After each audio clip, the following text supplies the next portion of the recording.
नमस्कार साथियों, जय हिंद, वंदे मातरम। एक बार फिर से आप सभी का बहुत बहुत स्वागत है आपके अपने YouTube चैनल एग्जाम ट्रिकी में, जहां पर दोस्तों आज हम बात करेंगे बिहार विशेष अध्यापक पात्रता परीक्षा जो आपकी 2023 की बी स्टेट की जो होगी, उसके जो आपके स्पेशल एजुकेशन के क्वेश्चंस हैं उन पर।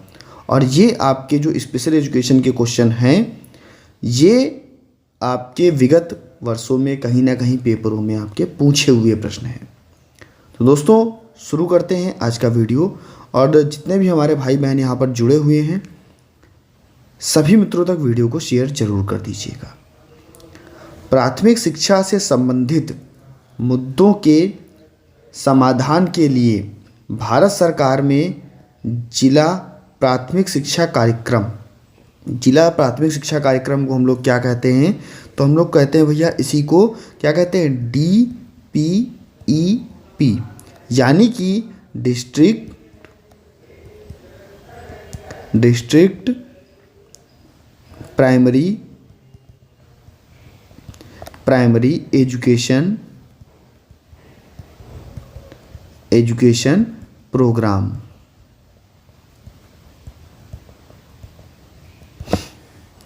कार्यक्रम वर्ष में शुरू किया गया था, यानी कि DPEP जो है, जिला प्राथमिक शिक्षा कार्यक्रम जो है, किस वर्ष में शुरू किया गया था?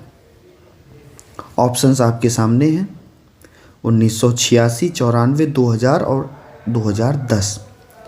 तो अगर हम बात करते हैं भैया DPEP की लॉन्चिंग की, तो कहेंगे भैया ये कार्यक्रम लॉन्च किया गया था आपका 1994 में, 1994 में। यहाँ पर आपका बी ऑप्शन जो है वो बिल्कुल सही हो जाएगा। और दोस्तों आप अगर वीडियो देखने लगे हैं तो जल्दी से जय श्री राम लिखिए और कमेंट सेक्शन में बताइए कि हाँ सर हम वीडियो देख रहे हैं और आपको वीडियो कैसी लगती है, ये भी आप लोग बताया कीजिए। देखिए ये आपका टॉप ट्रेंडिंग प्रश्न, अभी आपका जो चंडीगढ़ पेपर हुआ था स्पेशल एजुकेटर का, वहाँ पर भी ये प्रश्न एज इट इज सेम यही प्रश्न आपका पूछा गया था। कह रहा है कि भारत में विकलांग व्यक्ति अधिनियम दिव्यांग व्यक्तियों के लिए शिक्षा और रोजगार में का आरक्षण अनिवार्य करता है।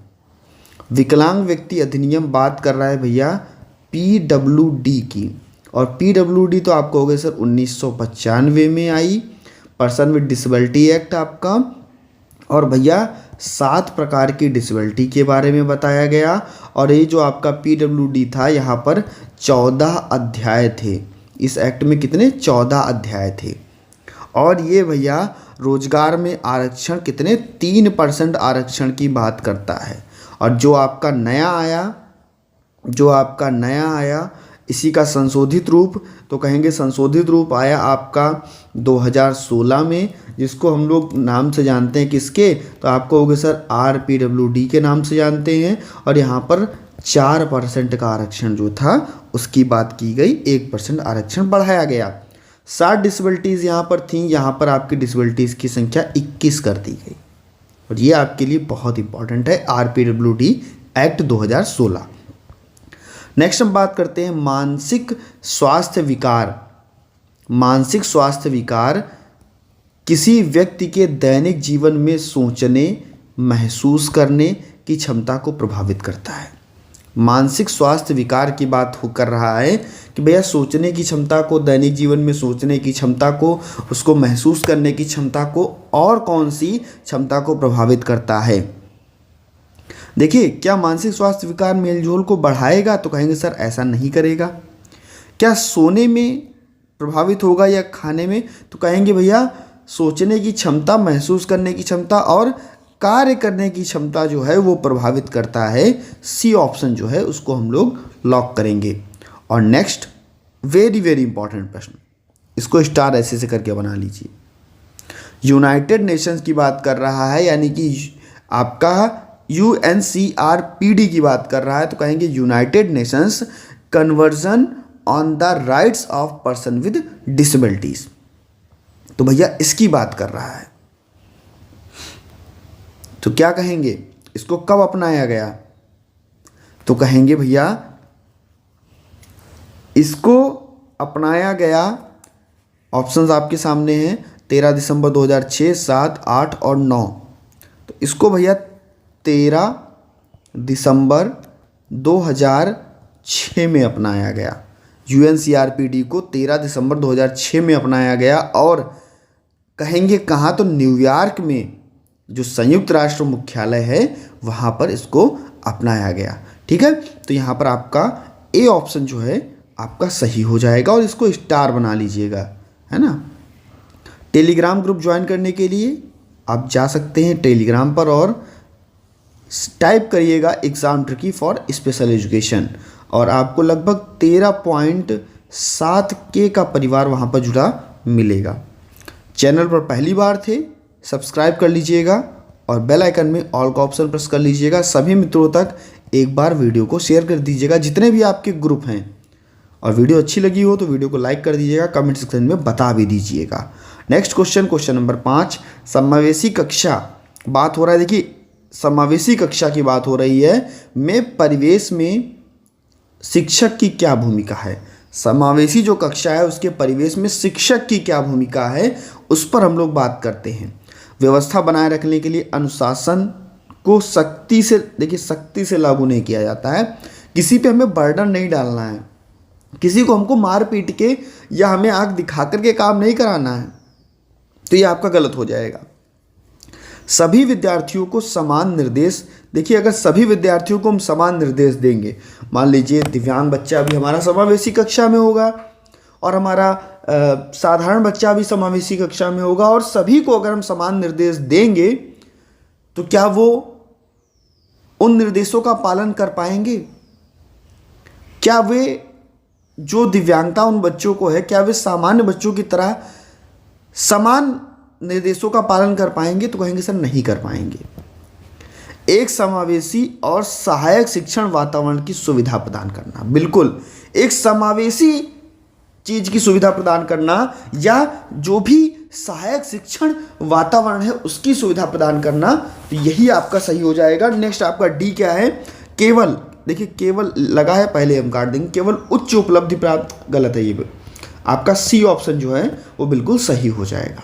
नेक्स्ट क्वेश्चन आपकी स्क्रीन पर क्वेश्चन नंबर 6 और बात कर रहा है भैया व्यक्तिगत शिक्षा कार्यक्रम यानी कि इंडिविजुअलाइज्ड एजुकेशन प्रोग्राम की, इसकी भूमिका क्या है। और IEP अगर आपने नहीं पढ़ी, नहीं बनाई स्पेशल एजुकेशन के दौरान, तो भैया आपने स्पेशल एजुकेटर का कोर्स ही नहीं किया, क्योंकि ये आपकी बहुत इंपॉर्टेंट है, वेरी वेरी इंपॉर्टेंट। कहते हैं कि व्यक्तिगत शिक्षा कार्यक्रम यानी कि इंडिविजुअलाइज्ड एजुकेशन प्रोग्राम की भूमिका क्या है। यह सभी छात्रों को एक मानकीकृत परीक्षा है? नहीं भैया, परीक्षा नहीं है ये एक प्रकार का प्रोग्राम है।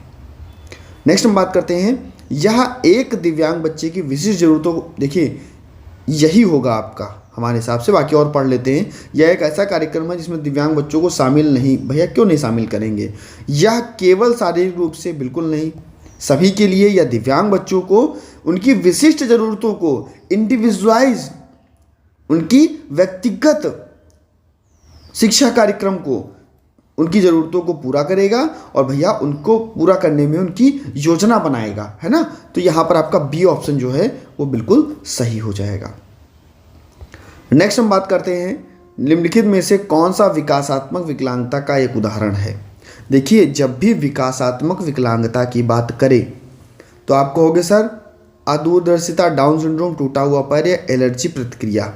तो कहेंगे भैया देखो, चाहे आपका डाउन सिंड्रोम हो, चाहे आपका ऑटिज़म हो, चाहे आपका एस्पर्गर सिंड्रोम हो, चाहे आपका ADHD हो, ये सभी किस में जाएंगे, विकासात्मक विकलांगता में जाएंगे। तो यहाँ पर यही तो पूछ रहा है कि विकासात्मक विकलांगता का एक उदाहरण, तो कहेंगे डाउन सिंड्रोम है। बी ऑप्शन आपका बिल्कुल सही हो जाएगा।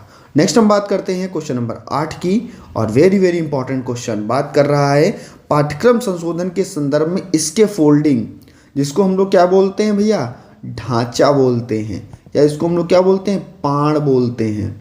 क्या बोलते हैं, पाण बोलते हैं। शब्द का तात्पर्य क्या है, पाठ्यक्रम से सभी चुनौतियों को दूर करना, छात्रों को सफल होने में मदद करने के लिए अस्थायी सहायता प्राप्त करना, छात्रों की ज़रूरतों को नज़रअंदाज करना बिल्कुल गलत है। कठोर शिक्षण नहीं, छात्रों को सफल होने में मदद करना और उनकी अस्थायी सहायता करना। देखिए पाठ का कार्य क्या होता है, ढांचे का कार्य क्या होता है कि हम आपको अस्थायी सहायता दे रहे हैं और जैसे आप ऊपर बढ़ जाओगे, आप ऊपर पहुंच जाओगे, हम अपनी उस सहायता को पीछे हटा लेंगे, कम कर लेंगे। तो अस्थायी सहायता देना, छात्रों को सफल होने में मदद करना और उन्हें अस्थायी सहायता देना। हमेशा उन्हें सहायता नहीं देनी है, एक बार आप सहायता दो, 2 बार आप सहायता दो, लेकिन एक बार ऐसा भी आएगा, एक समय ऐसा भी आएगा जब बच्चा स्वयं से कार्य करना सीख जाएगा और तभी हमको उसकी जो सहायता है उसको कम कर लेना है। नेक्स्ट क्वेश्चन आपकी स्क्रीन पर है और कह रहा है समावेशी शिक्षा हाशिए पर मौजूद समूहों के शिक्षकों को शामिल करता है, सख्त प्रवेश प्रतिक्रिया को प्रोत्साहित करता है, कक्षा में विविधता को देखिए, और या देखिए सीधे यहाँ पर देख लीजिए, कक्षा में विविधता, यही आपका उत्तर होगा। देखिए सख्त प्रवेश बिल्कुल गलत हो जाएगा। हाशिए में मौजूद शिक्षकों को शामिल करना थोड़ी ना है, सभी बच्चों को यहाँ पे शामिल करना है, उनके तथ्यों का उपदेश शामिल बिल्कुल नहीं।